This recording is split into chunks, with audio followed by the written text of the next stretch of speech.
Donc aujourd'hui nous sommes le 14 juillet, c'est le jour qui fête la naissance de ma petite nièce qui vient tout juste de voir le jour, donc la fille de ma soeur, l'autre Candle qui fait souvent des vidéos avec moi, Anita et tout. Donc comme vous avez vu selon la précédente vidéo, elle était enceinte et aujourd'hui par la grâce de Dieu, elle a donné naissance à une petite fille. Donc ça va faire un petit vlog juste pour que j'aille la voir dans sa chambre. Là je viens tout juste de garer, je suis sortie en catastrophe comme vous voyez ma tête. Je suis sortie en catastrophe et tout. Là je viens tout juste de garer à l'hôpital et là je m'en vais vers sa chambre. On y va. Donc ma petite nièce, j'espère que tu vas voir cette vidéo. Là je m'en vais à ta rencontre. Tu te retrouves au pavillon D des naissances. Donc là je suis arrivée dans la chambre d'Anita, l'autre Candle. Elle vous présente sa fille. Vous pouvez la voir. Et voici Anita. Tout va bien. Elle a survécu à l'accouchement. C'était quelque chose, hein. C'était intense. Ouais. Mais au moins, le résultat. Une belle petite fille. Nous vous présentons la troisième Candle. Non, Candle. Une nouvelle Candle dans la Ouais. famille. Donc là, je vais laisser Anita. Elle va rester ici pendant 36 heures. Ouais, 36 heures à l'hôpital. Pendant 36 heures. Donc nous, on va rentrer. Je vais rentrer avec ma mère. On va la ramener dimanche. Ouais, dimanche, je vais rentrer Ouais, à la maison. donc la suite de la vidéo quand je suis chez Anita dimanche. Le dimanche en question, 4 mois plus tard. Donc là, on se retrouve chez Anita 4 mois plus tard après l'accouchement.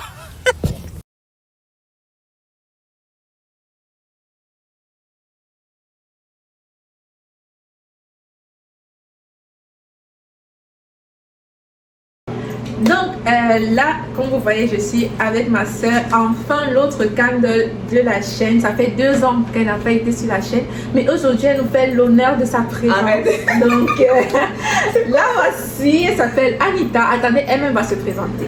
Bon, salut les amis. Bon, en tout cas, ceux qui sont là depuis longtemps, hein, ils me connaissent, mais les nouveaux abonnés là connaissent juste Serena. Donc moi c'est Anita, je suis sa grande soeur. Ça fait longtemps qu'on faisait les vidéos ensemble. Mais bon, j'ai dû disparaître un petit instant parce que je suis mère d'une petite fille qui a 4 mois. Donc pour ceux qui disaient dans les commentaires, qui demandaient chaque fois Anita elle est où, et que je répondais elle est dans son foyer, bah voici son foyer en fait. Voilà, donc, je suis là-dedans. On a décidé aujourd'hui de faire une petite vidéo ensemble parce que ça faisait longtemps et ça me manquait aussi d'apparaître sur YouTube.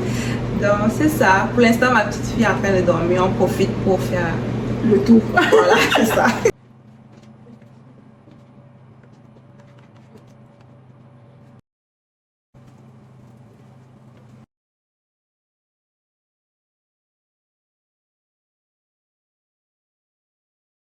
C'est pourquoi c'est moi qui parle?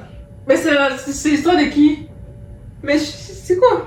Tu veux que je parle? Donc là, Anita va nous raconter, va nous faire comme une petite story time pour l'accouchement qu'elle a vécu, parce que bien sûr, je n'étais pas là, donc je ne suis pas la mieux placée pour vous raconter cela et pour vous faire les petits topos. Moi, je vais juste vous parler questions monétaires, puisque étant donné que pour ceux qui n'ont pas vu ma vidéo agent administratif à l'hôpital, je travaille dans le secteur des femmes enceintes, donc je connais plus le côté financier et Anita va plus vous raconter.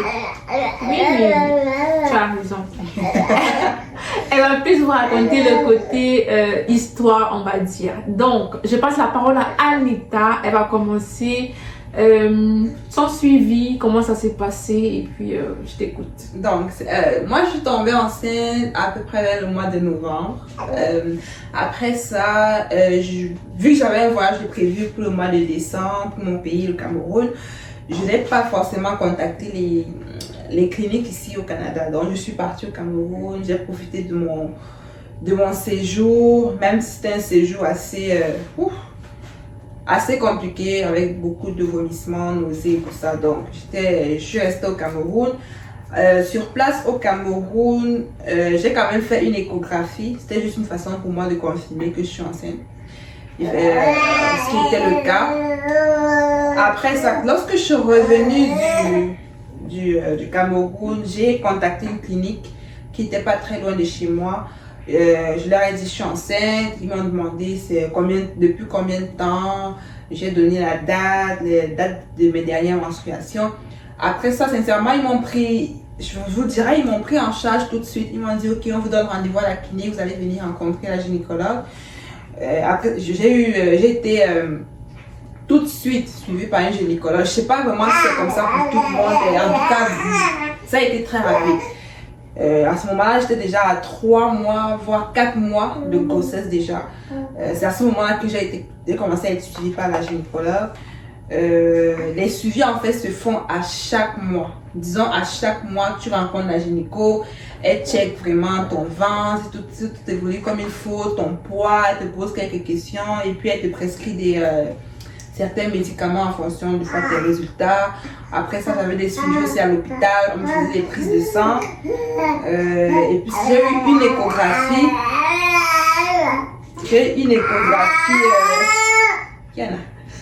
Mon échographie était au mois d'avril. C'est lors de cette échographie-là que j'ai connu le sexe de mon enfant. C'était une fille, j'étais tellement heureuse. Après ça, disons vraiment, j'ai une seule échographie, parce que l'échographie, généralement, ils font plus s'il y a des complications, quoi que ce soit, mais si tout se déroule comme il faut, c'est parfait.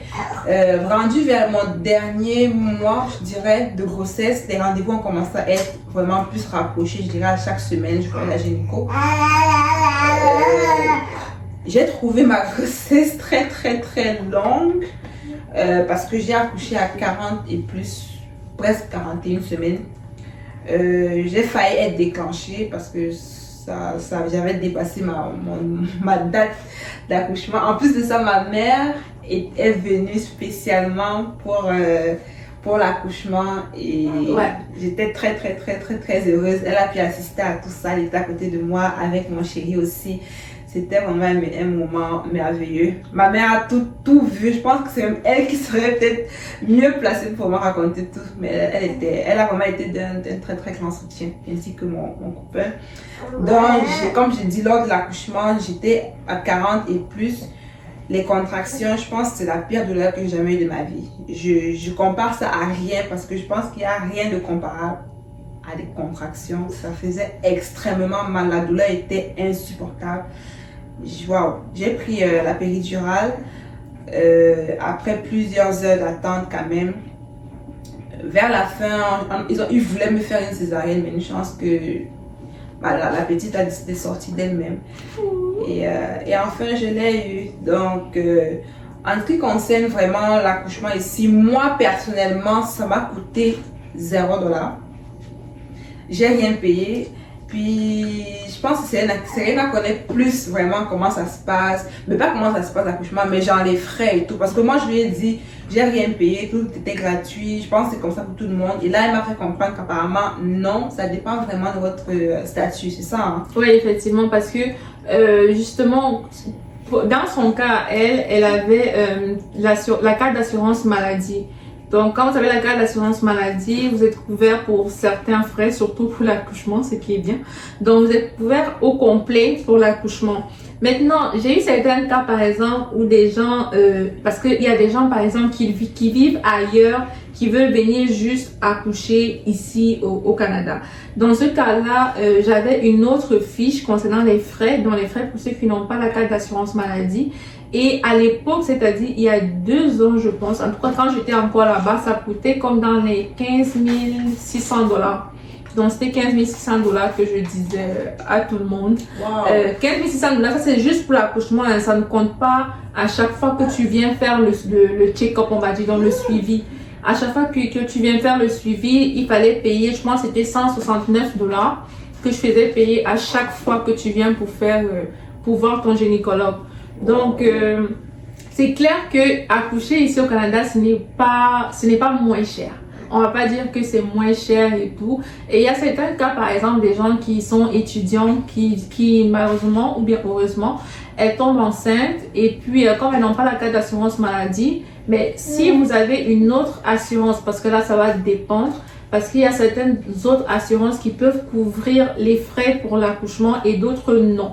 Donc, dans ce cas-là, je vous conseillerais de vous rapprocher de votre assurance pour savoir si vous allez être couverte ou pas. Mais dans mon cas, je préfère personnellement avoir une fois la carte d'assurance maladie pour être couverte pour tous les frais. Effectivement, parce que moi, lorsque j'ai contacté la clinique, la première chose qu'ils m'ont demandé, c'est quel est votre carte, votre numéro d'assurance maladie. Là, j'ai communiqué ça.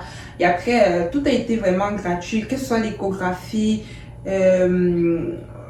les prises de sang à l'hôpital, l'accouchement, même le post-accouchement, tout était, comme je vous dis, gratuit. J'ai vraiment rien payé, mais sinon à l'hôpital vous avez le choix en fait. Lorsqu'il faut choisir la chambre dans laquelle tu comptes séjourner après ton accouchement, tu as le choix. Soit tu prends une chambre collective avec toutes les autres femmes et tout ça, mais tu as le choix de prendre une chambre privée. Là à ce moment-là c'est payant, mais comme je dis, c'est toi qui décides. C'est la seule chose en fait qui était payante. Nous on a pris une chambre privée parce qu'on voulait pas entendre d'autres bébés pleurer, mais sinon c'est ça, c'est vraiment gratuit. C'est ça, il faut penser quand même à 2 fois parce que si vous n'avez pas... Comment on fait déjà pour avoir une carte d'assurance maladie? C'est quoi le statut qu'il faut avoir? C'est quand tu es déjà travailleur, le permis de travail. Ok, c'est ça. C'est quand tu commences à avoir le permis de travail que là tu peux faire la demande pour avoir la carte d'assurance maladie. Ou bien pour ceux qui viennent directement avec la résidence permanente. Mais si tu es étudiant, c'est clair que là tu as une assurance privée et puis il faut voir avec l'assurance quoi. En tout cas, si jamais vous avez d'autres questions au sujet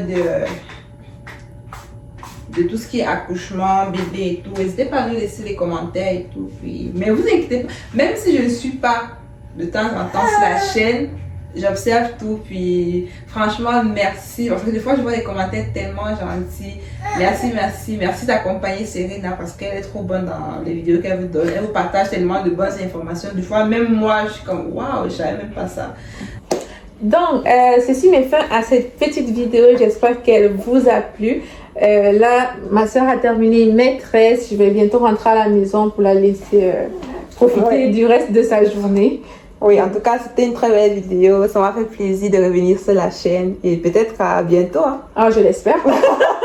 Donc, n'hésitez pas à liker, commenter et vous abonner. Et puis, on se retrouve dans quelques jours pour la prochaine vidéo. Bisous.